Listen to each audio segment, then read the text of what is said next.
نحمده ونصلي على رسوله الكريم اما بعد فاعوذ بالله من الشيطان الرجيم بسم الله الرحمن الرحيم رب اشرح لي صدري ويسر لي امري واحلل عقدة من لساني يفقهوا قولي۔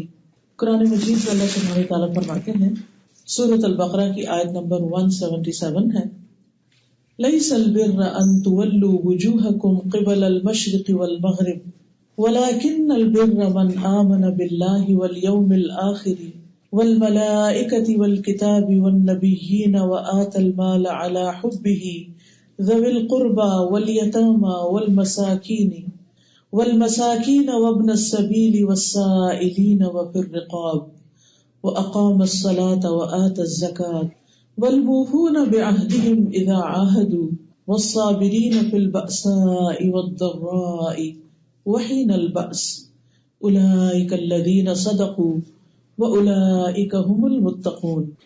نیکی یہ نہیں کہ تم اپنے چہرے مشرق اور مغرب کی طرف پھیر لو، لیکن اصل نیکی اس کی ہے جو اللہ اور یوم آخرت اور فرشتوں اور کتاب اور نبیوں پر ایمان لائے اور مال دے اس کی محبت کے باوجود رشتہ داروں، یتیموں، مسکینوں، مسافر اور مانگنے والوں کو، اور گردنیں چھڑانے میں، اور نماز قائم کرے اور زکوٰۃ دے، اور جو اپنا عہد پورا کرنے والے ہیں جب بھی عہد کرے، اور خاص طور پر جو تنگ دستی اور تکلیف میں اور لڑائی کے وقت صبر کرنے والے ہیں، یہی لوگ ہیں جنہوں نے سچ کہا اور یہی بچنے والے ہیں۔ اس آیت میں دین کا یعنی دین اسلام کا ایک تعارف بتایا گیا کہ ہمارا دین ہے کیا، نیکی کس کو کہتے ہیں، نیک لوگ کون ہوتے ہیں۔ ہم میں سے ہر انسان کے اندر اللہ سبحانہ تعالیٰ نے نیکی کرنے کا جذبہ رکھ دیا ہے، کیونکہ نیکی وہ ہوتی ہے جسے کر کے انسان خوش ہوتا ہے، انسان کے دل کو اطمینان اور سکون نصیب ہوتا ہے۔ اس لیے ہر شخص کسی نہ کسی درجے میں کچھ نہ کچھ اپنی زندگی میں ایسا کرنا چاہتا ہے کہ جو اس کے لیے سکون اور خوشی کا باعث ہو۔ اسی طرح انسان کے اندر نفس بھی ہے جو اسے برے کاموں کی طرف لے کے جاتا ہے، اور انسان کے اندر ہی ایک ایسی اسٹرگل ہوتی ہے خیر اور شر کی کہ جس کا شکار انسان ساری زندگی رہتا ہے۔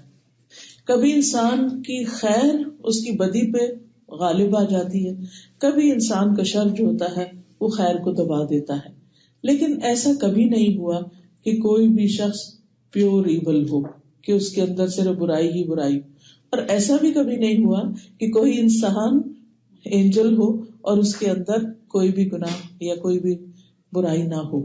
ہر انسان کے اندر ان دونوں چیزوں کی طرف کچھ نہ کچھ رغبت پائی جاتی ہے، لیکن انسان کو جب اللہ سبحانہ و تعالیٰ کی محبت نصیب ہو جاتی ہے تو وہ پھر وہ کام کرنا چاہتا ہے باوجود اپنی کمزوریوں کے کہ جس سے وہ اپنے رب کو راضی کر سکے، جس سے وہ اس دنیا میں بھی خوشی پا سکے اور اس کی جو ہمیشہ ہمیشہ کی زندگی ہے، آخرت کی زندگی، اس میں بھی وہ ہمیشہ کے لیے خوشیوں میں رہے۔ ایسے میں انسان کو قرآن مجید بہترین رہنمائی دیتا ہے کہ انسان کو اپنی زندگی میں کیا کرنا چاہیے، اور اس کی مزید وضاحت رسول اللہ صلی اللہ علیہ وسلم نے فرمائی ہے۔ تو آئیے اس آیت کی روشنی میں، بس ایک ہی آیت آپ کے سامنے رکھی ہے میں نے، اس ایک آیت کی روشنی میں ہم دیکھتے ہیں کہ ہماری زندگی میں کرنے کی کیا کام ہے۔ اس آیت کا کچھ پس منظر یہ ہے کہ مسلمان جب مدینہ میں آئے ہجرت کر کے تو انہیں پہلے حکم دیا گیا کہ وہ بیت المقدس کی طرف منہ کر کے نماز پڑھیں۔ 16-17 مہینے وہ اسی کی طرف منہ کر کے نماز پڑھتے رہے۔ اس کے بعد انہیں حکم آ گیا کہ اب وہ خانہ کعبہ کی طرف اپنا رخ کر لیں۔ تو یہ بات اہل کتاب کے کچھ لوگوں کو اور بعض مسلمانوں کو بہت مشکل لگی، کیونکہ تبدیلی انسان کو ہمیشہ مشکل ہی لگتی ہے۔ انسان جب ایک خاص طریقے پر زندگی بسر کرنے لگتا ہے تو اس میں وہ کمفرٹیبل ہو جاتا ہے، تو اسے چینج کو ایکسپٹ کرنا عموماً اس کے نفس پہ بھاری ہوتا ہے، ناگوار ہوتا ہے۔ بعض اوقات انسان کو یہ سمجھ آ رہا ہوتا ہے کہ اگر میں اس کام کو چھوڑ کر دوسرا کام کروں تو وہ زیادہ فائدے کا ہے، لیکن پھر بھی وہ کہتا ہے کہ کیا رسک لینا، جو کر رہے ہیں وہی ٹھیک ہے، اتنا ہی کافی ہے۔ تو بہرحال چونکہ اللہ تعالیٰ کا حکم تھا اس لیے اب ان کو اپنی رخ تبدیل کرنے ہی تھے، تو اس موقع پر مسلمانوں کو یہ سمجھایا گیا کہ نیکی اس چیز کا نام نہیں کہ انسان کسی ایک ڈائریکشن کو بس فالو کرنا شروع کر دے یا کسی ایک ہی کام میں لگ جائے اور دوسرے آپشنز کو نہ دیکھے. یہ ایک طرح سے مسلمانوں کی تربیت تھی جو اس طریقے پر کی گئی کہ انہیں اصل میں اللہ سبحانہ وتعالیٰ کے حکم کا پابند ہونا ہے، اپنی مرضی یا اپنے نفس کی چوائس پہ نہیں چلنا کہ میرا دل یہ چاہتا ہے، مجھے یہ زیادہ اچھا لگتا ہے، میرے خیال میں یہ بڑا اچھا کام ہے، یہ کر لینا چاہیے. نہیں، انسان کو ہمیشہ اس بات کے لیے تیار رہنا چاہیے کہ آج کے اس وقت میں میرا رب مجھ سے کیا چاہتا ہے. جب میں صبح اٹھتی ہوں تو میرا رب مجھ سے کیا چاہتا ہے، دن میں میرا رب کیا چاہتا ہے، رات کو میرا رب مجھ سے کیا چاہتا ہے، میں اپنے رشتہ داروں کے ساتھ کیسا سلوک کروں، میں اپنے رب کی عبادت کیسے کروں. ان سارے معاملات میں ایک مومن کی توجہ اس پر رہتی ہے کہ میں وہ کون سا کام کروں جو میرے رب کو خوش کر دے، کیونکہ جو شخص اس حال میں دنیا سے جائے گا کہ وہ اپنے رب کو راضی کر لے گا تو انشاءاللہ موت کے وقت بھی اس کو یہی صدا آئے گی، یا ایتھا النفس المطمئنۃ ارجعی الی ربک راضیۃ مرضیہ فادخلی فی عبادی وادخلی جنتی. اے نفس مطمئنہ. اور یہ اطمینان حاصل ہوتا ہے رب کی رضا کے کاموں کو کر کے، خواہ بعض اوقات اپنے نفس کے خلاف ہی کیوں نہ ہو، اس میں بھی انسان کو خوشی ملتی ہے آخر کار. تو اس کو موت کے وقت فرشتہ آ کر کہے گا، اے اطمینان میں زندگی بسر کرنے والے نفس، اے جان، چلو اب اپنے رب کی طرف واپس چلو. اس نے کچھ عرصے کے لیے بھیجا تھا تمہیں کچھ دیکھنے کے لیے کہ تم کرتے کیا ہو، وقت ختم ہوا، اب چلو واپسی کا سفر ہے. اور اللہ سبحانہ وتعالیٰ اس کا استقبال کیسے کریں گے؟ فادخلی فی عبادی وادخلی جنتی. تم میرے بندوں میں یعنی میرے پیارے بندوں میں شامل ہو جاؤ اور میری جنت میں داخل ہو جاؤ. تو ایسے شخص کا آخری سفر بھی بڑا ہی اطمینان کا ہوگا، اور پھر آخری سفر کے بعد کے جتنے مرحلے ہیں وہ بھی بڑے ہی خوشگوار ہوں گے، کیونکہ اس نے زندگی اسی مقصد کو سامنے رکھ کے گزاری تھی کہ میرا انجام اچھا ہو. تو بہرحال اب جب یہ آیت نازل ہوئی اور مسلمانوں کو سمجھا دیا گیا کہ نیکی اصل میں اس چیز کا نام نہیں ہے کہ انسان صرف کسی ایک مخصوص کام کو کر کے سمجھے کہ میں نیک ہو گیا، بلکہ اسے اوور آل دیکھنا چاہیے کہ میری ذمہ داریاں کیا ہیں. ابن عباس اس آیت کے بارے میں کہتے ہیں، تم نمازیں پڑھو اور دوسرے اعمال نہ کرو تو یہ کوئی بھلائی نہیں ہے. یعنی کچھ لوگ کیا سمجھتے ہیں، ہم نمازی ہیں، اب ہمارے ذمہ اور کوئی کام نہیں، وہ کیسا بھی بد اخلاقی برتے، کچھ بھی کریں، بس وہ اس میں مطمئن ہوتے ہیں ہم تو تہجد پڑھتے اس لیے ہم اللہ کے بڑے مقرب ہیں.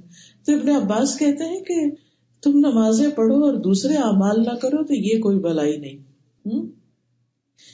اور مجاہد کہتے ہیں کہ نیکی سے مراد اللہ تعالیٰ کی اطاعت کا وہ جذبہ ہے جو دلوں میں موجود ہوتا ہے، یعنی ہر دل کے اندر وہ ڈالا گیا ہے. فَأَلْهَمَهَا فُجُورَهَا وَتَقْوَاهَا. اللہ نے اچھے برے کی سب کو پہچان کرا دی، دل میں انسان کی پہچان ڈال دی. یعنی ایک ہے باہر سے رہنمائی دی قرآن و سنت کے ذریعے، اور ایک ہے انسان کے دل کے اندر ایک میزان رکھ دیا. یہ بالکل ایسے ہی ہے جیسے چیزوں کو دیکھنے کے لیے ایک آنکھ کی روشنی چاہیے ہوتی ہے اور ایک باہر کی روشنی چاہیے ہوتی. جب تک یہ دونوں روشنیاں نہ ملے اس وقت تک نظر کچھ نہیں آتا. اسی طرح انسان کو قرآن اور سنت بھی دیا گیا ہے، اور اس کے ساتھ ساتھ انسان کے اندر کی روشنی بھی ایک رکھ دی گئی ہے جس سے وہ اس چیز کا فیصلہ کرتا ہے کہ مجھے کیا کرنا چاہیے اور کیا نہیں کرنا چاہیے.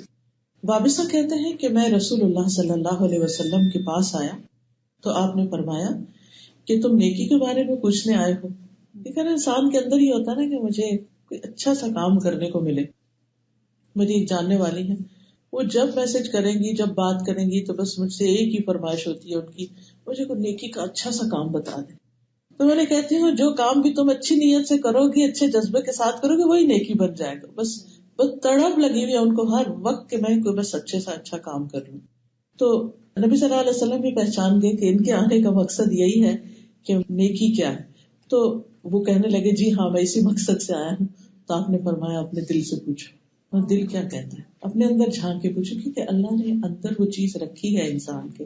آپ نے فرمایا نیکی وہ ہے جس سے تمہارا نفس مطمئن ہو، جس سے تمہارا دل مطمئن ہو، اور گناہ وہ ہے جو تمہارے دل میں کھٹکے، جس کے بعد تمہیں بے چینی لگ جائے کہ یہ ٹھیک نہیں کیا. اور تمہارا سینہ اس کے بارے میں متردد ہو جائے، یعنی تم ہچکچانے لگو، چاہے لوگ تمہیں فتویٰ دیں اور بار بار فتویٰ دیں، بار بار بھی کہنے نہیں یہ نیکی کا کام اسے کر لو، لیکن اگر تمہارے اپنے اندر کٹک ہے کہ نہیں مجھے نہیں لگتا کہ یہ نیکی کا کام ہے، تو اس وقت تک انسان اس پہ راضی نہ ہو۔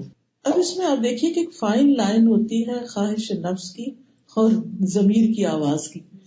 بعض اوقات انسان دھوکا کھا جاتا ہے، کسی کام کو اس کا نفس چاہ رہا ہوتا ہے، لیکن انسان کہتا نہیں یہ تو میں اس کو نیکی سمجھ کے کر رہا ہوں، حالانکہ اس کی کوئی چھپی ہوئی نیت کچھ اور ہی ہوتی ہے، تو اس کو پہچاننا بھی بہت ضروری ہوتا ہے۔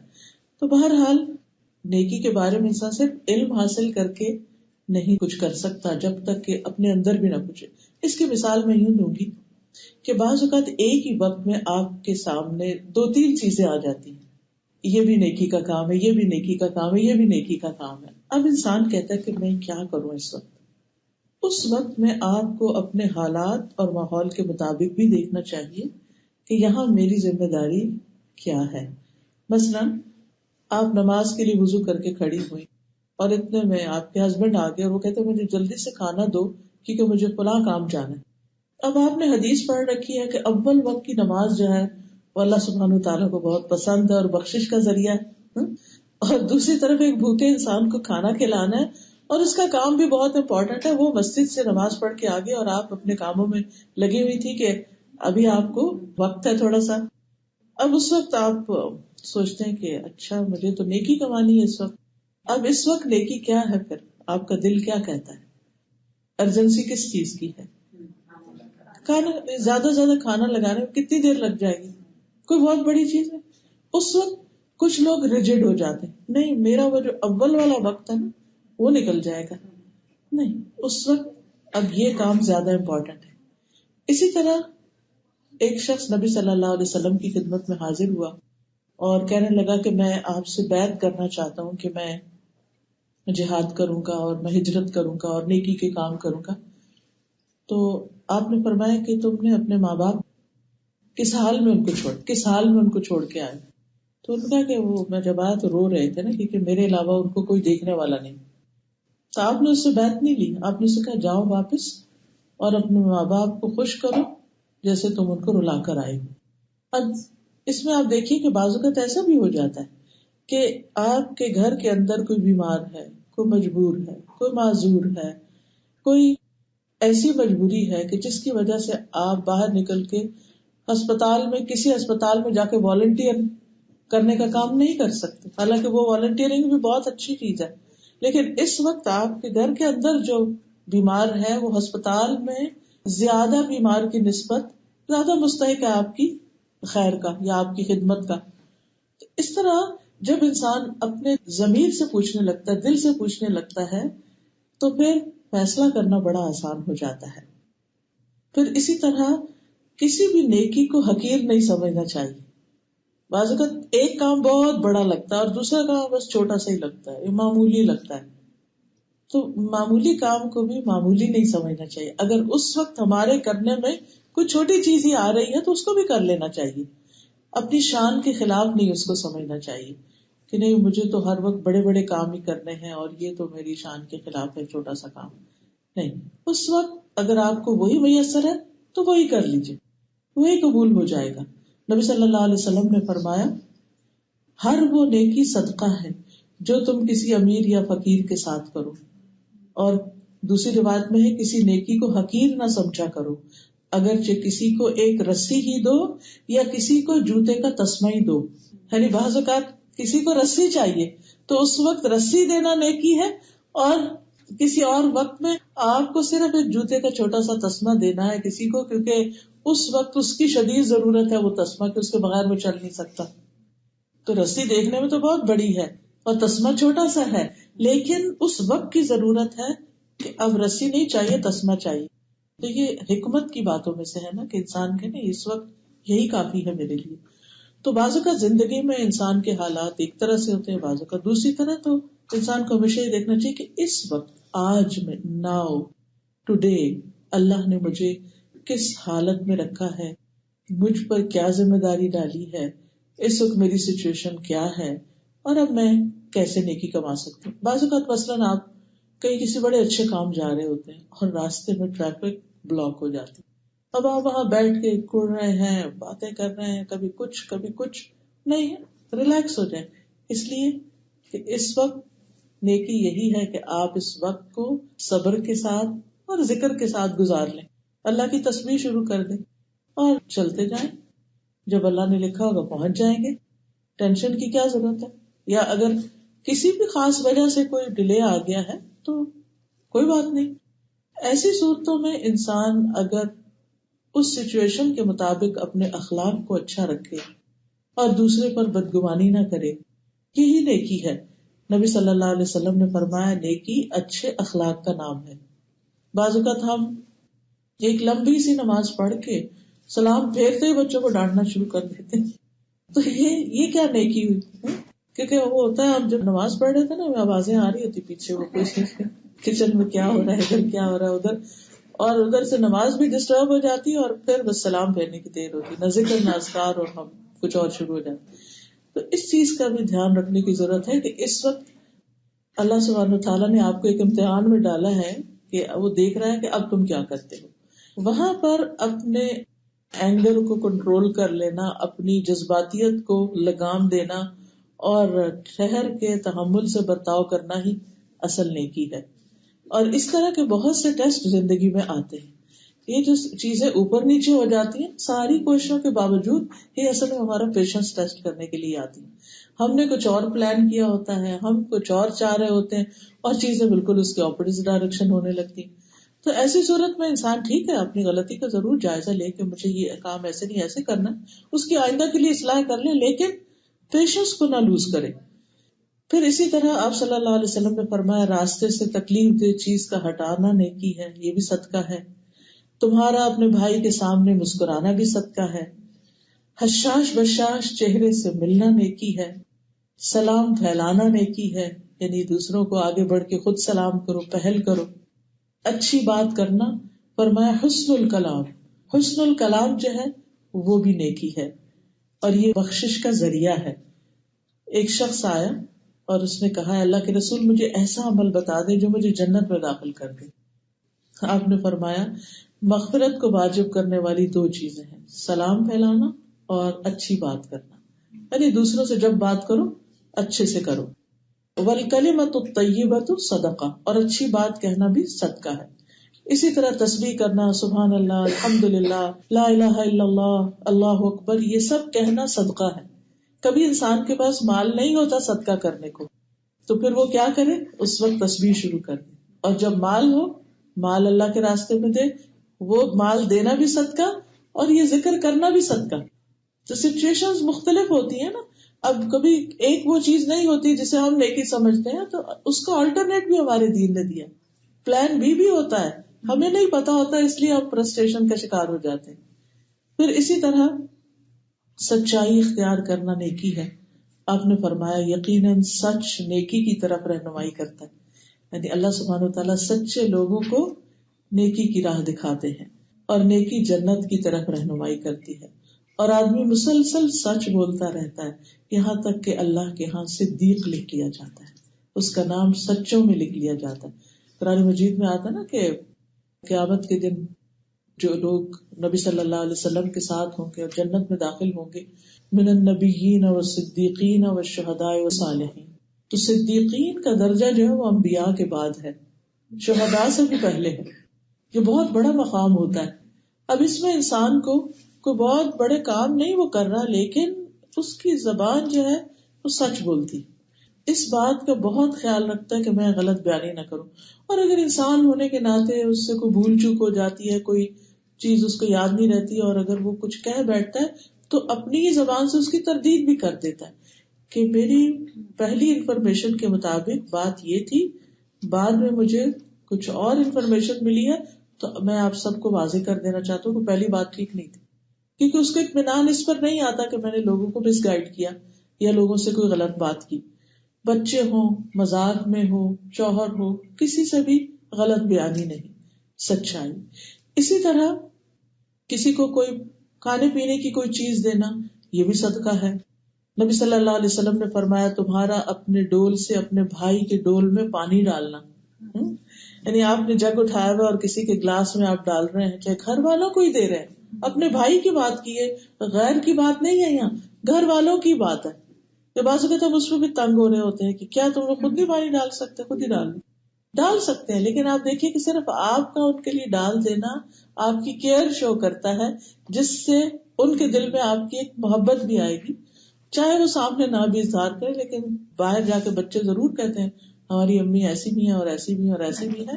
چھوٹی چھوٹی چیزیں نوٹ کر کے دوسروں کے ساتھ بڑے پراؤڈ فیل کر رہے ہوتے ہیں ان کو شیئر کر کے. تو آپ کی جو کیئر ہے یہ نوٹس میں آ رہی ہوتی ہے. پھر اسی طرح پانی کا ایک گھونٹ پلانا، حدیث میں آتا ہے وَالشُّرْبَةُ مِنَ الْمَاءِ تُسْقِيهَا صدقہ، تمہارا کسی کو صرف ایک گھونٹ پانی دینا وہ بھی صدقہ ہے، یعنی چھوٹی سے چھوٹی چیز. اسی طرح کسی کی مدد کرنا نیکی ہے. آپ نے فرمایا کوئی شخص کسی کی سواری میں مدد کر دے، کسی کو لفٹ دے دے، رائڈ دے دے، کسی کو اس کے گھر چھوڑ دے، اور یہ کہ اس کو سہارا دے کر اس کی سواری میں سوار کر دے. بعض بزرگ ہوتے ہیں بیٹھ نہیں سکتے، ان کا ہاتھ پکڑ لے اٹھانے بٹھانے میں، یا اس کا سامان اس پر اٹھا کر رکھ دے، یہ بھی صدقہ ہے، یہ بھی نیکی ہے. کسی کو راستہ دکھانا، بعض اوقات ایسا ہوتا ہے کہ آپ کسی کام میں ہوتے ہیں تو کوئی شخص فون کرتا ہے مجھے فلاں جگہ ایڈریس بتانا، وہ مجھے ڈائریکشن ذرا بھیج دو، مجھے وہ میپ بھیج دو. اب اس وقت آپ بعض کا فرسٹریشن میں اب میں یہ کام کروں یا اب اس کو یہ کر، نہیں، بس تھوڑی دیر کے لیے اپنے آپ کو کنٹرول کر لیں اور آپ دیکھیں گے کہ کسی کی مدد کر کے جو آپ کے کام میں برکت آئے گی وہ آپ سوچ بھی نہیں سکتے، کیونکہ آپ نے اپنے غصے کو بھی کنٹرول کیا، اس وقت اپنی فرسٹریشن کو قابو میں رکھا، کیونکہ آپ کے اندر الحمدللہ سیلف کنٹرول ہے، اور دوسرے کی مدد کر دی. تو یہ راہ دکھانا ضروری نہیں ہوتا کسی کو ساتھ پکڑ کے راہ دکھائیں، ڈائریکشن دینا بھی راہ دکھانا ہی ہے. دل الطریق صدقہ. اسی طرح کسی کی وحشت اور اداسی دور کرنا. کبھی ایسا ہوتا ہے نا کہ بچے پڑھنے چلے جاتے ہیں دور، اور ماؤں کے لیے وہ وقت بڑا تکلیف دہ ہوتا ہے، لگتا ہے کہ بس دل باہر آ گیا ہے. اور ریپیٹڈلی ایسے مواقع آتے ہیں، کبھی پیرنٹس جدا ہو جاتے ہیں، کبھی بہن بھائیوں سے انسان دور ہوتا ہے. تو ایسے میں آپ کو پتا ہوتا ہے کہ میری فلاں دوست کا بیٹا اس وقت چلا گیا ہے، یا اس کی بہو اچھا سلوک نہیں کرتی اور وہ غمگین رہتی ہے، تو اس کا تھوڑا اس کا دل بہلانا، اسے کسی کام میں لگانا، اس کو کسی اور طرف اس کی ڈائریکشن موڑنا تاکہ اس کا غم بھول جائے، یہ سب بھی نیکی کے کام ہے. اس میں حدیث میں آتا ہے کہ وَلَوْ أَن تُؤْنِسَ الْوَحْشَانِ بِنَفْسِكَ، خواہ تم کسی اداس آدمی کو جو تنہائی اور خوف محسوس کرے اپنے ذریعے اپنائیت اور انس مہیا کرو، وہ بھی نیکی ہے. اسی طرح کسی کو قرض دینا، بعض اوقات لوگ ضرورت مند ہو جاتے ہیں، ہم ان کی مدد کر سکتے ہیں، وہ بھی صدقہ شمار ہوتا ہے. ہر روز وہ صدقہ لکھا جاتا ہے دینے والے کے حق میں. حدیث میں آتا ہے جس نے کسی تنگ دست کو مہلت دی اسے ہر روز قرض کی مقدار کے برابر صدقے کا ثواب ملے گا. اتنا صدقہ ہم روز کہاں کر سکتے ہیں؟ بعض اوقات کسی کو آپ ہزاروں میں کچھ دے دیتے ہیں، بہن بھائیوں کو ہی دے دیتے ہیں، اور وہ کہتے ہیں اچھا ابھی واپس کرتے ہیں، ابھی کرتے ہیں، حالات خراب ہو گئے، جاب چلی گئی یا کچھ اور مسئلہ آ گیا، اور آپ کو پتا ہوتا ہے شخص جینوئنلی نہیں دے پا رہا، تو آپ کہتے ہیں اچھا کوئی بات نہیں، جب ہوں گے دے دینا. اللہ تعالیٰ اس کا ریوارڈ کیا دیتے ہیں؟ ہر روز اتنی اماؤنٹ آپ کے اللہ کے پاس بک آف ڈیڈ ہے، جو اکاؤنٹ ہے، اس میں اتنا روز صدقہ صدقہ صدقہ لکھا جاتا ہے. بس صرف یہ کہ نیت اچھی ہو. پھر اسی طرح فرمایا کہ سلیمان بن بریدہ کہتے ہیں میں نے آپ کو یہ فرماتے ہوئے بھی سنا جس نے کسی تنگ دست کو مہلت دی تو اسے ہر روز اس مقدار کے دگنا ثواب ملے گا. یعنی ایک جگہ کہہ رہا ہے، ایک جگہ دگنا بھی ہے. میں نے کہا اللہ کے رسول، میں نے آپ کو پہلے اس طرح فرماتے ہوئے سنا کہ جس نے کسی تنگ دست کو مہلت دی اسے اتنی مقدار کے مطابق، یعنی جتنا دیا اتنا ہی صدقے کا ثواب ملے گا. پھر آپ نے دگنے کی بات کی، یعنی پھر اس میں سے کلیئرٹی وہ چاہ رہے ہیں. آپ نے فرمایا قرض کی ادائیگی سے پہلے تک اسے ہر روز اتنی مقدار میں صدقے کا ثواب ملے گا، اور جب وعدے کے مطابق قرض واجب الادا ہو جائے اور وہ نہ دے سکے اور وہ اس کو ایکسٹینشن دے تو اس کا پھر ثواب دگنا ہو جاتا ہے. یعنی کسی نے کہا ایک سال کے لیے دے دو، تو سال تک کے لیے تو ہر روز سنگل اسٹیمپ لگتی رہے گی. لیکن سال کے بعد اگر وہ نہیں دے پا رہا، آپ کو 1 مہینہ ایکسٹرا دینا پڑ رہا، اس کو 1 سال ایکسٹرا، وہ اب جو آپ نے ایکسٹرا ٹائم دیا ہے اس میں ڈبل ثواب شروع ہو گیا. اب آپ دیکھیے کہ دنیا میں انسان کسی بھی جگہ اتنی بڑی انویسٹمنٹ نہیں کر سکتا. اور کئی دفعہ ایسے بھی ہوتا ہے کہ ہمارے کچھ رشتے دار یا کوئی عزیز دوست ایسے بھی ہوتے ہیں واقعی تنگی میں آ جاتے ہیں اور بری نیت سے نہیں قرضہ روکتے ادا کرنا، اور ہمیں سمجھ بھی آ رہی ہوتی ہے کہ مشکل میں ہے، تو ایسے میں بھی انسان اگنور کر کے اجر کی توقع رکھتا ہے. تو اللہ سبحانہ وتعالیٰ جو رزق آپ کے حصے میں نا وہ کوئی بھی نہیں لے سکتا. وہ یہ نہیں کہ مقروض والا ہی آپ کو واپس لینا، اللہ تعالیٰ کہیں اور سے بھی بندوبست کر سکتا ہے، کیونکہ اللہ نے آپ کو تو دینا ہی دینا ہے جو آپ کے حصے میں لکھا ہوا ہے. ماں کے پیٹ میں انسان کا رزق لکھا جاتا ہے.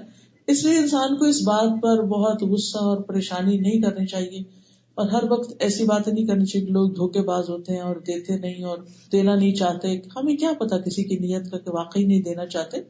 ہاں فراڈ بھی ہو سکتا ہے کبھی، لیکن کوئی فراڈ بھی کر رہا آپ کے ساتھ تو بھی آپ کو پریشان نہیں ہونا، کیونکہ آپ کا اجر سب جمع ہو رہا ہے.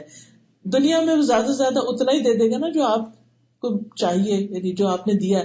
لیکن جب آگے جائیں گے تو آپ کو پتا چلے گا کہ وہ کتنے گنا زیادہ ملٹی پلائی ہو کے آپ کے پاس واپس ہے. اور اس دن انسان ایک ایک نیکی کا محتاج ہوگا کہ ایک مجھے کوئی دے دے، ماں باپ دے دیں یا بچے دے دیں، کوئی بھی دے گا نہیں.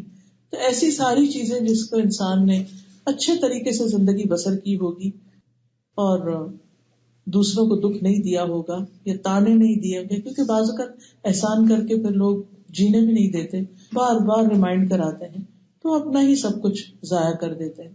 اور اگر انسان کسی کے لیے کچھ بھی نہ کر سکے، نہ کسی کو کوئی مال دے سکتا ہے، نہ کوئی کسی کی خدمت کر سکتا ہے، تو آپ نے فرمایا لوگوں کو اپنے شر سے محفوظ رکھو، یہ بھی تمہاری طرف سے اپنی جان پہ صدقہ ہوگا. یعنی کچھ دے نہیں سکتے تو تکلیف بھی نہ دو، یعنی دوسروں کو اپنی اذیت سے بچاؤ. اس چیز کو بھی اگر آپ باریکی سے دیکھیں کہ لوگوں کو کس کس چیز سے اذیت ہوتی، اس کا کرائٹیریا یا معیار یہ ہوتا ہے کہ آپ یہ دیکھیں کہ آپ کو کس کس چیز سے اذیت ہوتی. مثلاً بعض لوگ پاؤں پٹخا کے چلتے ہیں تو آپ کو بڑی تکلیف ہوتی ہے، یا کھاتے وقت چمچ پلیٹ میں اتنی زور سے مارتے ہیں کہ آپ کو تکلیف ہوتی ہے. تو ایسی تمام چیزوں سے ہم رک جائیں جن سے ہمیں تکلیف خود کو پہنچتی ہے. وہاں انسان کو اچھی طرح پتہ چل جاتا ہے کہ کیا کیا چیزیں جو ہیں وہ اذیت کا باعث ہے. اسی طرح چیخ چلا کے بولنا یا بولتے چلے جانا، اور خاص طور پر بڑھاپے میں آپ دیکھیے کہ بعض اوقات بزرگ جو ہیں اپنے حافظے کی کمزوری یا ویسے کمزوری کی بنا پہ بعض اوقات بہت بولنا شروع کر دیتے ہیں، ایک ہی بات کو بار بار ریپیٹ کرتے ہیں یا اور اس طرح کی چیزیں. اللہ تعالیٰ ہم سب کو اس سے محفوظ رکھے اور ایسے اخلاق سے بھی بچا کے رکھے کہ جو کسی کے لیے اذیت کا باعث ہو. اور وہ بچوں کے لیے پھر یا جو بھی اٹینڈنٹ ہوتے ہیں ان کے لیے بڑی آزمائش بن جاتے ہیں، نہ ان کی نماز میں سکون، نہ ان کے کھانے پینے میں، نہ ان کی کسی اور چیز میں. اس میں انسان یہ دیکھے کہ دوسروں کو بھی اسپیس دے اور دوسروں کو بھی زندگی کو کچھ انجوائے کرنے دے. یہ نہیں کہ بچوں کو اگر ہم نے جنم دیا ہے تو بس اب ان کو ہم اپنے کنٹرول میں ہی ساری زندگی رکھے، ان کی بھی ایک لائف ہے. اور ایسے میں انسان اگر اپنی جوانی میں اللہ کے ساتھ دل لگا لیتا ہے نا تو بڑھاپا بڑا آسان ہو جاتا ہے، کیونکہ اس کے دل کو ٹھنڈک دینے والا رب ہے، اس کا خیال، اس کا ذکر، اس کی یاد، اس کی کتاب، اس سے حسن ظن. تو پھر انسان کو نہ بچوں کی نہ کسی اور کی پھر وہ کمی اس طرح محسوس نہیں ہوتی. ٹھیک ہے انسان سے انس پاتا ہے، لیکن ایسا انسان تنہائی کو بھی بہت انجوائے کرتا ہے، کیونکہ اس کو اپنے رب سے باتیں کرنے کا موقع مل جاتا ہے، اس کو اپنے ذکر کا موقع مل جاتا ہے، عبادت کا موقع مل جاتا ہے، اور بہت سی غلط بیانی سے انسان بچ جاتا ہے. ظاہر ہے جب کوئی آتا ہے آپ اگر اس کو اپنا ایک کوئی قصہ سنائیں گے وہ اپنے 2 کوئی قصے سنائے گا جس سے وہ کوئی نہ کوئی غیبت ہو ہی جائے گی. تو ایسے کیونکہ وہ بات کے بدلے میں کوئی بات تو آنی ہی ہوتی ہے نا، تو پھر وہ ٹاپک سے ریلیٹڈ ہی کچھ آتا ہے. تو جب ایک نے کچھ کیا تو دوسرے نے بھی شروع کر دیا، ایسے میں پھر انسان کو مشکل ہوتی. تو اللہ تعالیٰ فرماتے ہیں کہ لَيْسَ الْبِرَّ أَن تُوَلُّوا وُجُوهَكُمْ قِبَلَ الْمَشْرِقِ وَالْمَغْرِبِ وَلَكِنَّ الْبِرَّ مَنْ آمَنَ بِاللَّهِ وَالْيَوْمِ الْآخِرِ وَالْمَلَائِكَةِ وَالْكِتَابِ وَالنَّبِيِّينَ. تو نیکی کیا ہے پھر؟ نیکی اس کی نیکی ہے جو اللہ، آخرت، ملائکہ، کتاب اور نبیوں پر ایمان لائے. یعنی نیکی تو سبھی کرتے، ہر انسان کسی بھی ریلیجن کو فالو کرنے والا ہر ایک کے یہاں خیر کے کاموں کو اپریشیٹ کیا جاتا ہے، یعنی اچھے کاموں کو اکنالج کیا جاتا ہے. لیکن اسلام میں نیکی کی قبولیت کی شرط رکھ دی گئی، اور وہ شرط کیا ہے کہ سب سے پہلے انسان کے ایمان ہو. اگر ایمان نہیں ہے تو پھر نیکیاں جو ہے ان کا فائدہ دنیا میں تو ہوگا لیکن آخرت میں نہیں ہوگا. ایمان میں سب سے پہلے اللہ سبحانہ وتعالیٰ پر ایمان، اور اللہ پر ایمان ہوگا تو پھر ہر کام اللہ کے لیے ہوگا. کئی لوگ یہ اعتراض کرتے ہیں نا کہ بھئی باقی لوگ بھی تو اچھے اچھے کام کرتے ہیں تو ان کا ریوارڈ کیوں نہیں؟ اصل میں انہوں نے اللہ کے لیے نہیں کیا، پھر انہوں نے دنیا کے لیے کیا، آخرت پر ایمان نہیں تھا، تو آخرت میں ریوارڈ کس چیز کا، جس چیز کو سامنے ہی نہیں رکھا. تو یہاں پر کیا بتایا گیا کہ سب سے پہلے اللہ پر ایمان، اور پھر آخرت پر ایمان، اور پھر فرشتوں پر ایمان، پھر کتاب اور نبیوں پر ایمان.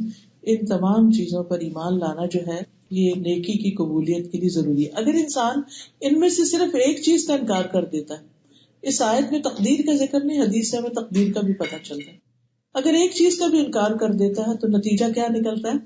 باقی ساری چیزیں بھی انویلڈ ہو جاتی. تو سب سے پہلے ایمان کی بات ہے. رسول اللہ صلی اللہ علیہ وسلم سے پوچھا گیا کون سا عمل سب سے افضل اور اعلیٰ ہے؟ آپ نے فرمایا اللہ اور اس کے رسول پر ایمان لانا. یعنی ایمان صرف لا الہ الا اللہ کہنا منہ سے اتنی بھاری نیکی ہے کہ جب میزان میں رکھی جائے گی میزان جھک جائے گا. یعنی یہ ایمان معمولی چیز نہیں، ساری نیکیاں ایک طرف اور لا الہ الا اللہ کہنا ایک طرف. تو اس لیے اس بات پر ہمیں شکر گزار ہونا چاہیے کہ اللہ نے ہمیں لا الہ الا اللہ دیا، اور اللہ ہمیں موت کے وقت بھی یہ کلمہ نصیب کرے، کیونکہ جس شخص کا خاتمہ لا الہ الا اللہ پر ہوگا اس کے لیے جنت کی بشارت ہے. تو سب سے پہلے اللہ پر ایمان، اور پھر اللہ پر ایمان کا مطلب کیا ہے کہ اللہ کی ذات پر ایمان کہ اللہ تعالیٰ ہے، اس کا ایک وجود ہے. پھر اسی طرح اللہ تعالیٰ کی صفات پر ایمان، یہ جتنے بھی نام آتے ہیں مثلا سورۃ الفاتحہ میں آتا ہے الحمد للہ، تو اللہ تعالیٰ کا ذاتی نام ہے. پھر رب العالمین، تو رب اس کا صفاتی نام ہے. پھر اس کے بعد الرحمن صفاتی نام، الرحیم صفاتی نام، مالک صفاتی نام ہے. ٹھیک ہے، تو اسی طرح پورے قرآن میں اور بہت سی احادیث میں اللہ تعالیٰ کے بہت سے نام ہمیں ملتے ہیں. ان سب ناموں پر ایمان رکھنا کہ اللہ تعالیٰ واقعی ایسا ہے، وہ رحمان ہے، وہ رحیم ہے، وہ کریم ہے، وہ حلیم ہے، تو یہ ایمان کا حصہ ہے.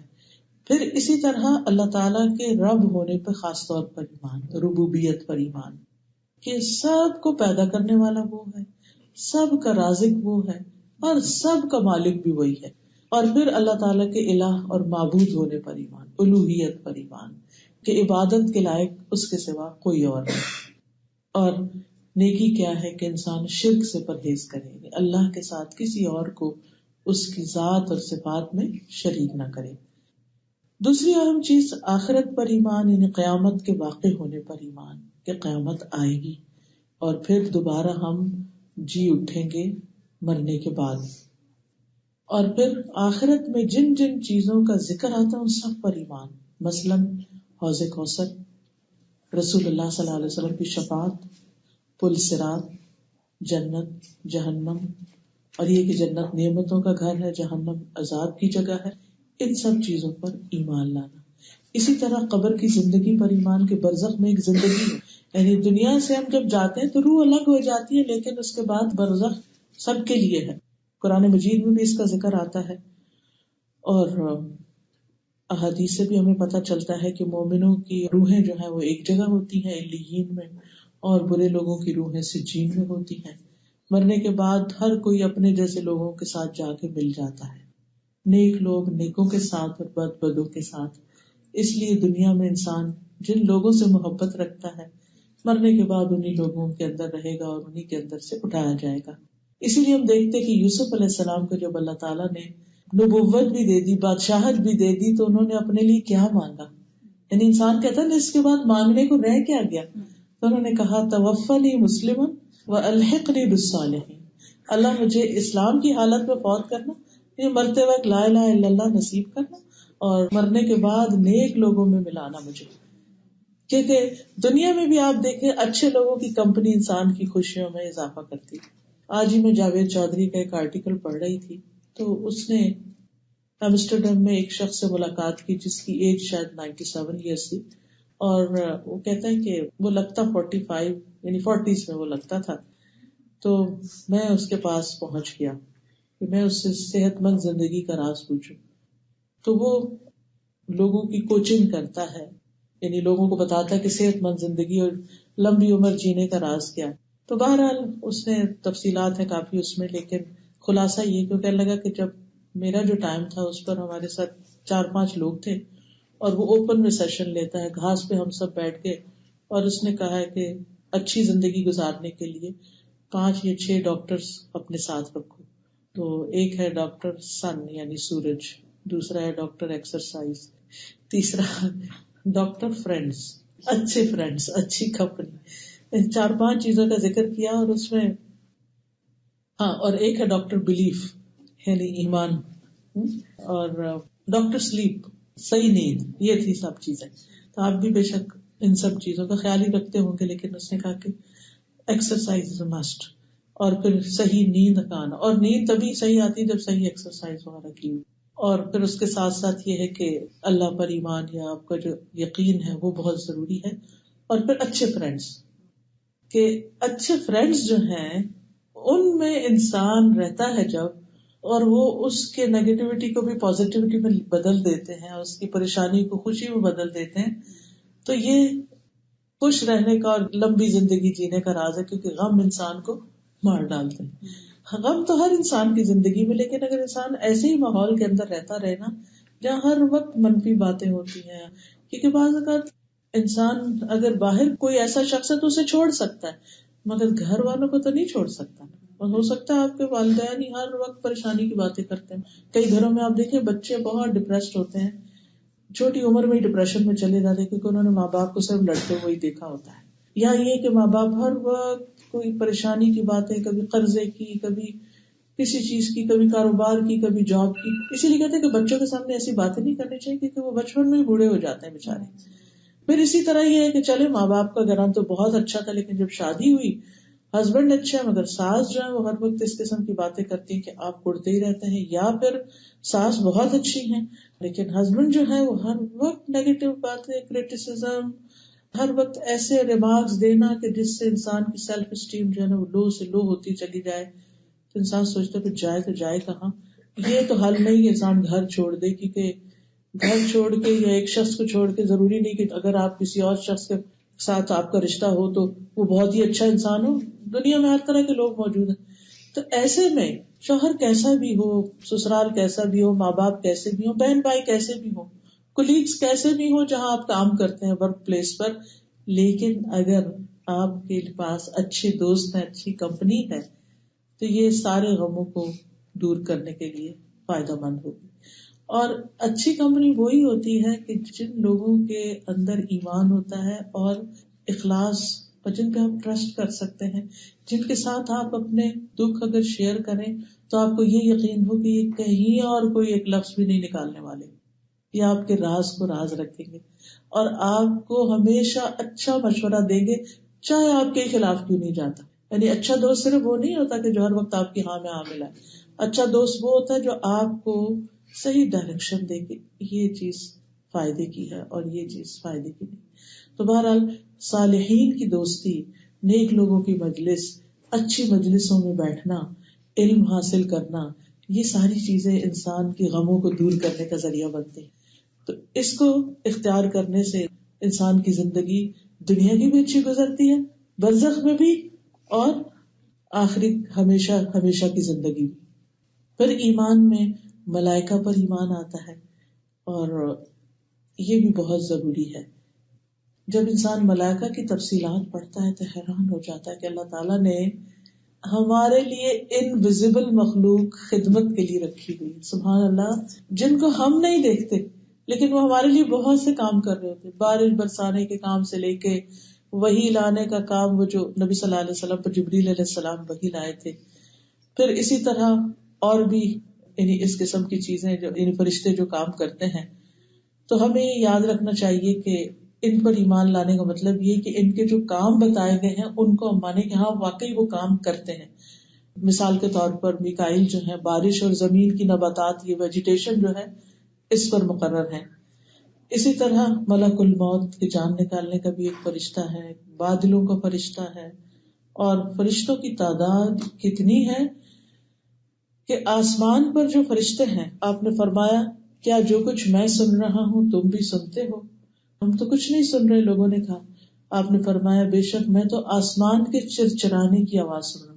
چرچرانا یہ ہوتا ہے کہ جیسے چھت پر اگر بہت سے لوگ چل رہے ہو نا گھر میں، یا کچھ بچے دوڑ رہے ہو، تو وہ جو ایک خاص چی چی قسم کی، بیڈ پہ آپ نے دیکھا ہوگا جو بیڈ ڈھیلا ہونے لگتا ہے تو اٹھتے بیٹھتے تو چی چی کرتا ہے، تو یہ چرچرانے کی آواز ہوتی ہے. اور فرمایا اور اسے چرچرانے پہ ملامت بھی نہیں کیا جا سکتا، کیونکہ وہاں تو ایک بالش جگہ بھی ایسی نہیں جہاں کوئی فرشتہ قیام، سجدہ یعنی عبادت نہ کر رہا ہو. یعنی آسمان بھرا ہوا ہے اور ان فرشتوں کے بوجھ سے آسمان چر چر کرتا ہے. اسی لیے تو انہوں نے کہا تھا وَنَحْنُ نُسَبِّحُ بِحَمْدِكَ وَنُقَدِّسُ لَكَ، ہم آپ کی حمد کے ساتھ آپ کی تسبیح کرتے ہیں. آپ انسان کو کیوں پیدا کر رہے ہیں؟ تو فساد کرے گا اور بہت گڑبڑ ہوگی، کیونکہ اس انسان کو اللہ نے اپنی عبادت کے لیے پیدا کیا. ان کا عبادت تو ہم کر ہی رہے، پر میں تم نہیں جانتے جو میں جانتا ہوں کہ ان کے اندر اپنی چوائس سے عبادت کرنے والے کیسے کیسے پیدا ہوں گے. یعنی جو انسان کی جو نیکی ہوتی ہے، جب واقعی وہ خالص اللہ کے لیے نیکی کرتا ہے تو اس کا درجہ فرشتوں سے اوپر ہو جاتا ہے، جب وہ سچا ہوتا ہے اپنے قول و فعل میں اور اپنے اخلاق میں اور اپنی اچھی چیزوں میں. پھر اس کے بعد کتابوں پر ایمان، اور اس میں ساری آسمانی کتابیں اور جو ان میں احکامات ہیں ان پر ایمان، اور قرآن، تورات، زبور، انجیل، ابراہیم اور موسیٰ علیہ السلام کے صحیفے جو ہیں ان سب پر ایمان. اور پھر یہ ہے کہ قرآن پر ایمان ہی کا یہ حصہ ہے کہ ہم اس کی تلاوت کا حق ادا کریں. قرآن مجید میں آتا ہے الذین آتیناہم الکتاب یتلونہ حق تلاوتہ اولئک یؤمنون بہ، وہ لوگ جنہیں ہم نے کتاب دی وہ اس کو اس طرح پڑھتے جیسے پڑھنے کا حق ہے. یعنی انہوں نے اپنی زندگی میں قرآن کو صحیح طور پہ پڑھنے کا حق ادا کی، اس کی کوشش کرتے ہیں. کیونکہ بچپن میں کوئی مولوی صاحب، قاری صاحب بعض کو پڑھا دیتے، پھر ہم آمین پر اس کو بند کر کے رکھ دیتے ہیں. وہ کلوزنگ سیشن ہوتا ہے، ایک کبھی بگننگ ہوتا ہے کبھی کلوزنگ، اس کے بعد نہیں پڑھتے تو وہ بھول جاتا ہے ہمیں.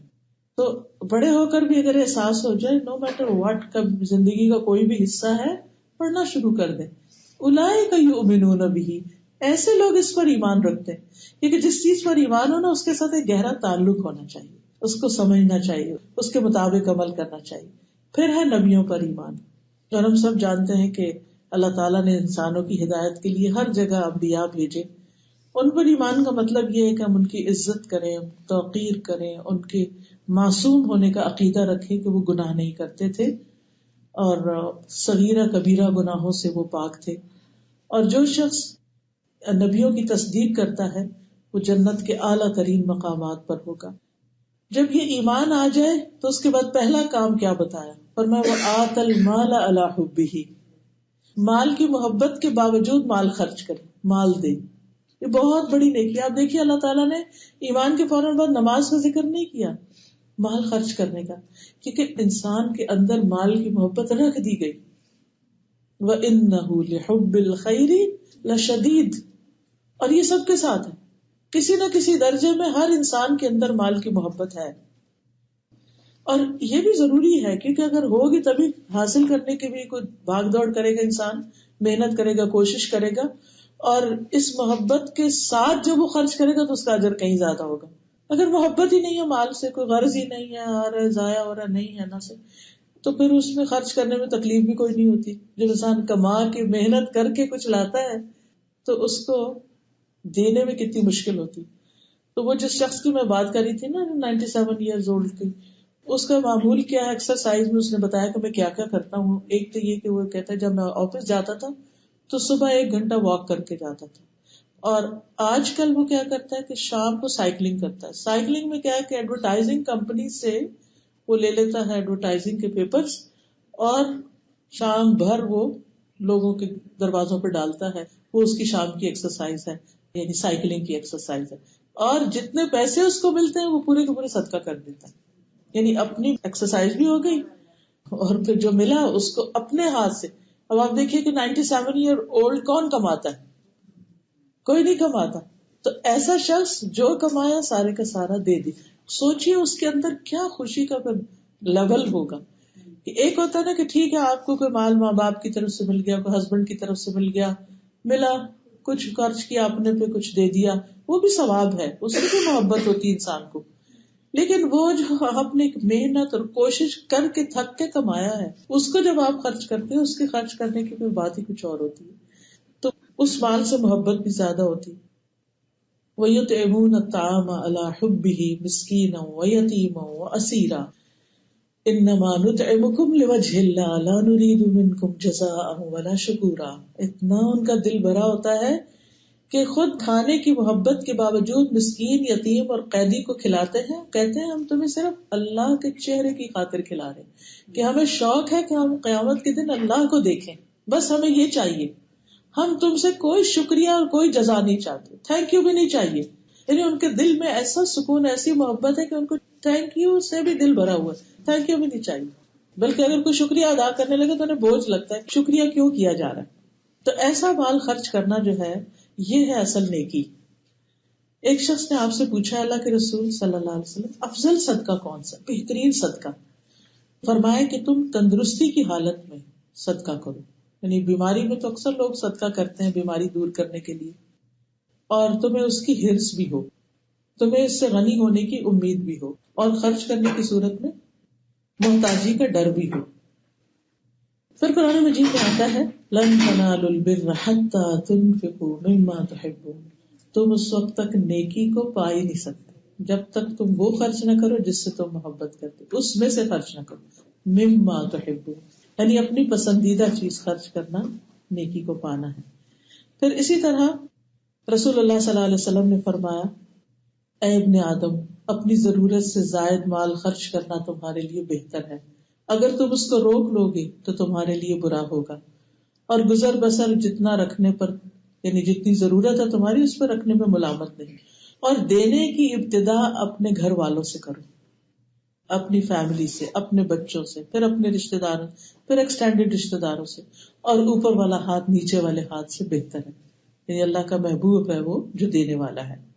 اور جو نہیں دیتا تو فرمایا 2 فرشتے ہر روز اترتے ہیں صبح اور وہ دعا کرتے ہیں اللہ دینے والے کو اور دے، اور جو روکتا ہے اس کا ضائع کر دے، یعنی اس کا تلف ہو جائے، اس کے کام نہ آئے. اور آپ نے دیکھا ہوگا کہ جو چیز ہم روک کے رکھتے خراب ہی ہو جاتی ہے، پھینکنی پڑتی ہے الٹیمیٹلی.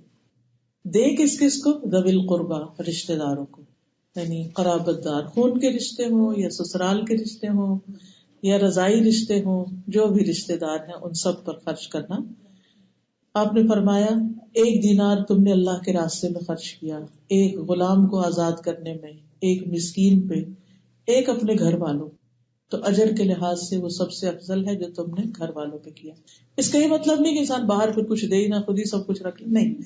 گھر والوں کی ضرورت پوری کرنے کے بعد پھر باہر دینا وہ زیادہ افضل ہے.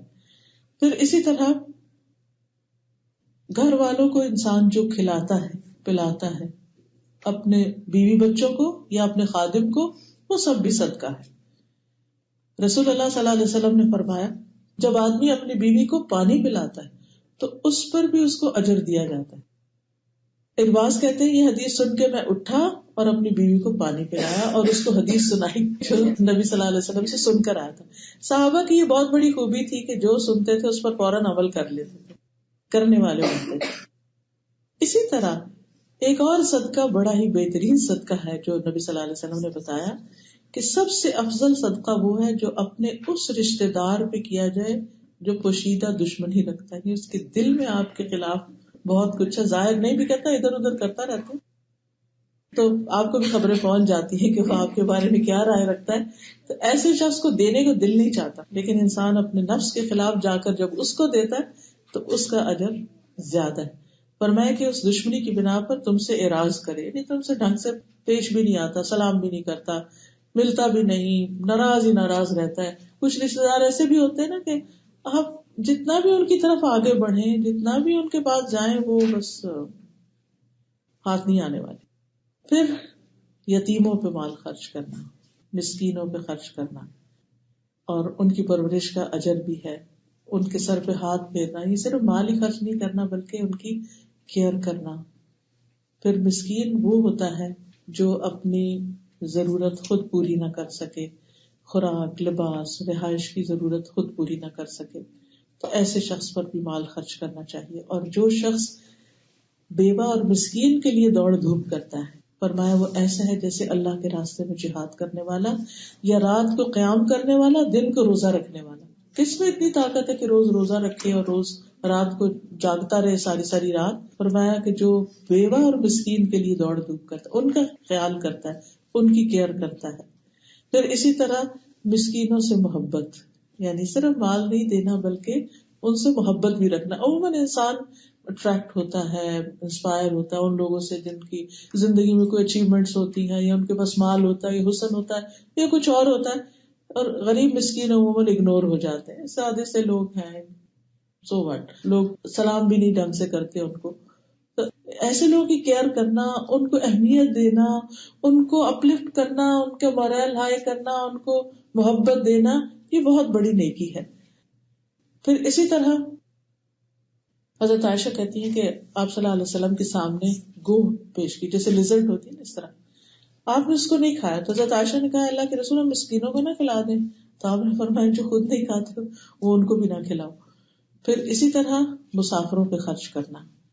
اور مسافر کے حق کی اہمیت یہ ہے کہ جگہ جگہ ان کے بارے میں قرآن مجید میں تلقین کی گئی ہے. اور وہ خیال یہ بھی ہو سکتا ہے کہ ان کی ضرورت پوری کر دی جائے، یا پھر یہ ہے کہ کوئی مسافر خانہ یا مسافروں کے ٹھہرنے کی جگہ، حتیٰ کہ اگر آپ اپنے گھر میں، اگر اللہ آپ کو وسعت دے، کوئی ایسی جگہ بناتے ہیں کہ جہاں آپ کے رشتے دار آ کے ٹھہر سکیں، یا آپ بڑا گھر اس نیت کے ساتھ لیتے ہیں کہ میں لوگوں کو ٹھہرا سکوں. اور کبھی ایسا بھی ہوتا ہے نا، کوئی رشتے دار ٹریول کر کے اس سٹی میں آ گیا، کبھی کہیں سے کوئی آ جاتا، کبھی کچھ شہر اور جگہ ایسی ہوتی ہیں جہاں ہر وقت لوگ رہتے ہیں، جیسے جدہ. وہاں جس کے بھی گھر میں جاؤ وہ کہتے ہیں ہمارا خوب مہمانداری ہوتی ہے، کیونکہ جو پاکستان سے آ رہا ہے یا پھر مدینہ کے رہنے والے، اگر وہ اپنے ہوٹل میں بھی رہ رہے ہیں نا تو ملنے تو آئیں گے آپ سے. پھر تو کچھ نہ کچھ یعنی وہ لگا ہی رہتا ہے. تو وہ سارے بھی رشتے دار بھی ہو سکتے ہیں، دوست بھی ہو سکتے ہیں، مہمان بھی ہو سکتے ہیں. لیکن ان میں سب میں کامن چیز کیا ہے کہ سفر پر ہے، آ رہے ہیں ایئرپورٹ سے، آ رہے ہیں آپ کے گھر اسٹاپ اوور کر رہے ہیں، یا واپس جا رہے ہیں اور ٹھہر کے جا رہے ہیں. تو یہ سارے بھی اسی کیٹیگری میں آ جاتے ہیں. اگر اس نیت سے انسان کچھ بھی رکھتا ہے اپنے پاس، کچھ بھی بناتا ہے، تو وہ سارے کا سارا اللہ کی محبت حاصل کرنے کا ذریعہ بن جاتا ہے. اس پر دل تنگ نہیں ہونا چاہیے. بعض لوگوں کی فیملیز بہت بڑی بڑی ہوتی ہیں، ایک بہن بھائی آئے پھر وہ چلے گئے، پھر خاص طور پر جو بڑے بہن بھائی ہوتے ہیں ان کے پاس رونق لگی رہتی ہے، کیونکہ وہ ماں باپ کی جگہ ہوتے ہیں. مجھے یاد ہے کہ جب میں فرسٹ ٹائم میں بہن بھائیوں میں بڑی تھی، اسلام آباد ہم لوگ، میری جاب ہوئی تھی اسلام آباد، ہم گئے. اب سب کو اسلام آباد دیکھنے کا شوق تھا، اس وقت اسلام آباد بھی نیا نیا بنا تھا. اب یہ ایک آ رہا ہے، پھر اس کے بعد دوسرا آ رہا ہے، پھر تیسرا آ رہا ہے. اور ہماری بھی نئی نئی جاب تھی، نہ بہت زیادہ گھر بڑا تھا، اور لیکن بہت اچھا لگتا تھا کہ کوئی نہ کوئی آتا رہتا ہے. تو بہن بھائیوں میں بھی یا رشتے داروں میں بھی آپ نے دیکھو گے کہ کچھ لوگوں کے گھر ایسے ہوتے ہیں وہاں سب کمفرٹیبل بھی ہوتے ہیں، سب چلے بھی جاتے ہیں. تو ایسی صورت میں انسان کو یعنی اس چیز سے دل تنگ نہیں ہونا چاہیے کہ یہ ہمارے کھانے میں سے کھا جائیں گے، یا ہمارے یعنی اور کوئی ہماری فیسلٹی یوز کر لیں گے. انسان کو اس میں بھی اللہ کی خاطر یعنی اجر اور ثواب سمجھ کر مدد کرنی چاہیے، یا جو بھی ہیلپ یا کسی طرح بھی فیسیلیٹیٹ کر سکے. پھر اسی طرح سوالیوں پہ خرچ کرنا. بعض لوگ اپنی ضرورت میں اس حد تک مجبور ہو جاتے ہیں کہ سوال کیے بغیر چارہ نہیں ہوتا. اگرچہ پسندیدہ نہیں ہے، لیکن اگر کوئی مانگ ہی بیٹھا ہے تو اس کی مان رکھ لینی چاہیے. فرمایا مانگنے والے کو لوٹاؤ نہیں، خواہ بکری کا جلا ہوا کھر ہی تو نہیں، کچھ نہیں تمہارے پاس، معمولی سی چیز ہے، چلو وہی دے دو، نہ نہیں کرو. پھر گردنیں آزاد کرنے میں، پہلے زمانے میں تو غلام ہوتے تھے، ان کو چھڑانے میں مال خرچ ہوتا تھا.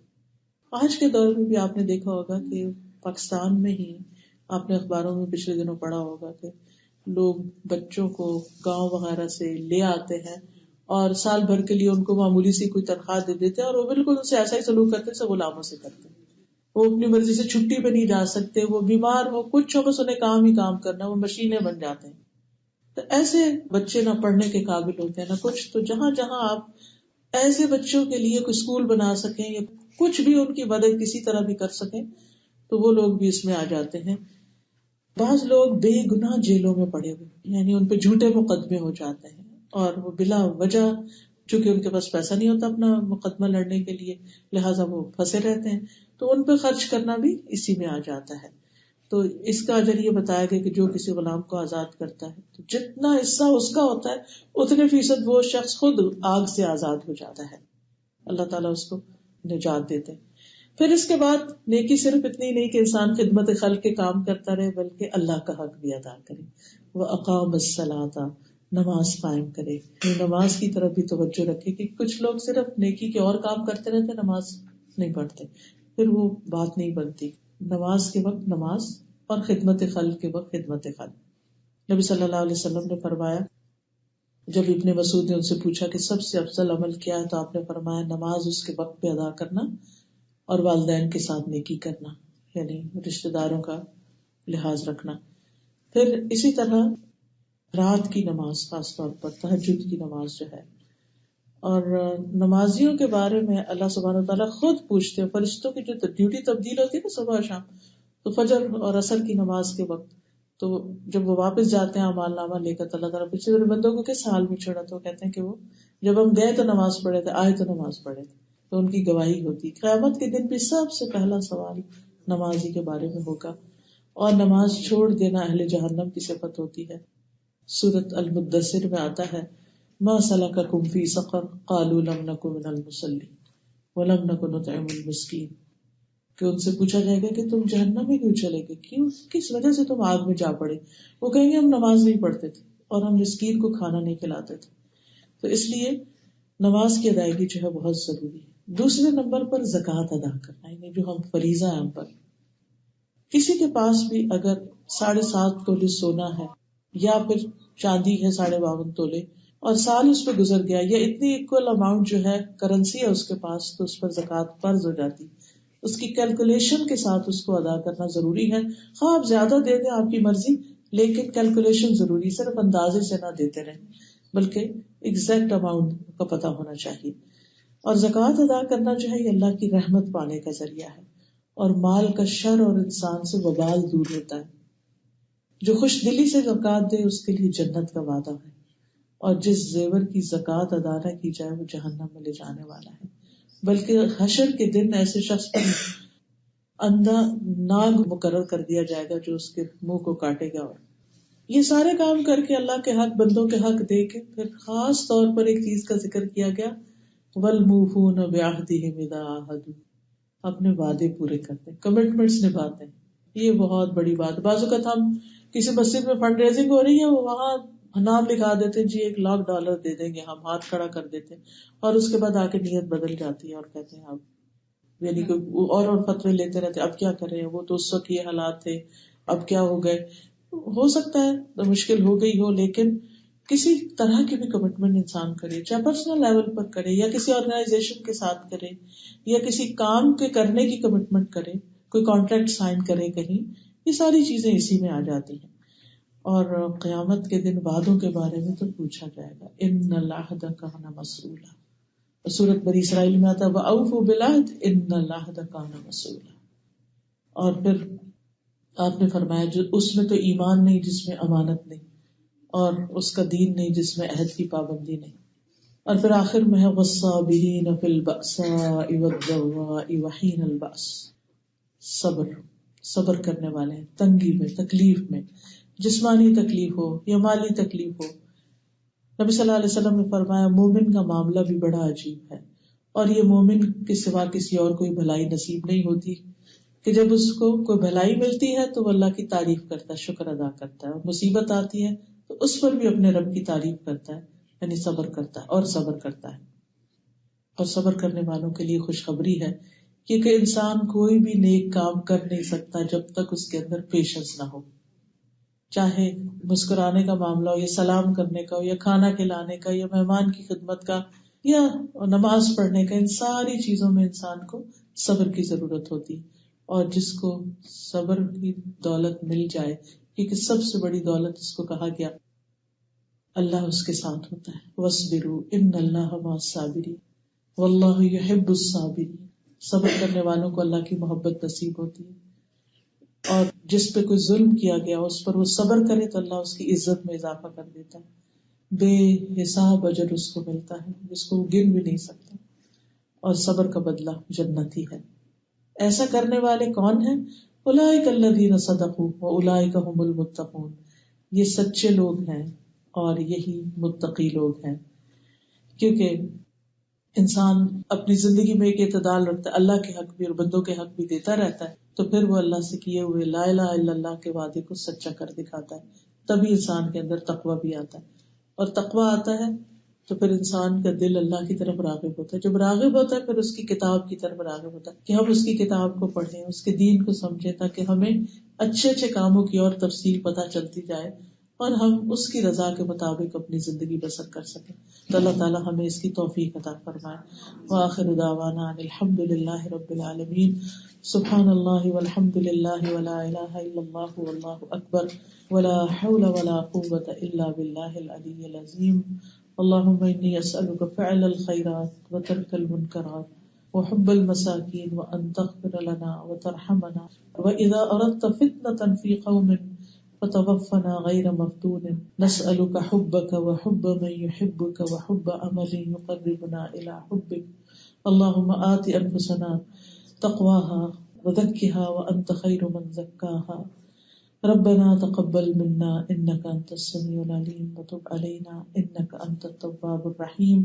وصلى الله تعالى على خير خلقه محمد وعلى آله واصحابه واهل بيته اجمعين برحمتك يا ارحم الراحمين. سبحانك اللهم وبحمدك اشهد ان لا اله الا انت استغفرك واتوب اليك. السلام علیکم ورحمۃ اللہ وبرکاتہ.